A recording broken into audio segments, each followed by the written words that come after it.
വിശുദ്ധാലങ്കാരം ധരിച്ച് സൈന്യത്തിന് മുമ്പിൽ നടന്നുകൊണ്ട് വാഴ്ത്താനും യഹോവയെ സ്തുതിക്കാനും അവൻ്റെ ദയ എന്നേക്കുമുള്ളതെന്ന് ചൊല്ലാനും യഹോവയ്ക്ക് സംഗീതക്കാരെ നിയമിക്കും.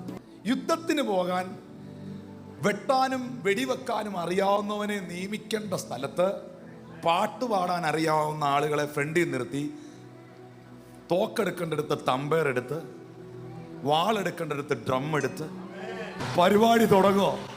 22-ാമത്തെ വാക്യത്തിൽ പറയുന്നു, അവർ പാടി സ്തുതിച്ച് തുടങ്ങിയപ്പോൾ യഹോവ യഹൂദയ്ക്ക് വിരോധമായി വന്ന അമ്മോന്യരെയും മോവാബരുടെയും യേസീർ പർവ്വതക്കാരുടെ നേരെ പതിയിരിപ്പുകാരെ വരുത്തി. അങ്ങനെ അവർ തോറ്റുപോയി. ഇവിടെ നിങ്ങൾ പാടാനും പ്രാർത്ഥിക്കാനും തുടങ്ങിയപ്പോൾ നിങ്ങൾ വെട്ടാൻ പോയില്ല, നിങ്ങൾ വെടിവെക്കാൻ പോയില്ല, നിങ്ങൾ തോക്കെടുത്തില്ല. പക്ഷേ തോക്കും വാളും വെടിയും വെക്കാൻ അറിയാവുന്ന വേറെ ആൾക്കാരെ പാടുന്നവന് വേണ്ടി ദൈവം സെറ്റ് ചെയ്തു. നിന്റെ പ്രാർത്ഥനാമുറിയിൽ നീ ശാന്തമായിരുന്ന് പ്രാർത്ഥിക്കുമ്പോൾ നിനക്ക് വേണ്ടി ദൈവം വേറെ ചിലരെ എഴുന്നേൽപ്പിച്ച് നിനക്ക് വേണ്ടി ചലിക്കുമെന്ന് വിശ്വസിക്കുന്നവർ എത്ര പേര് ഇതിനകത്തൊരു ആമീൻ പറയാനുണ്ട്?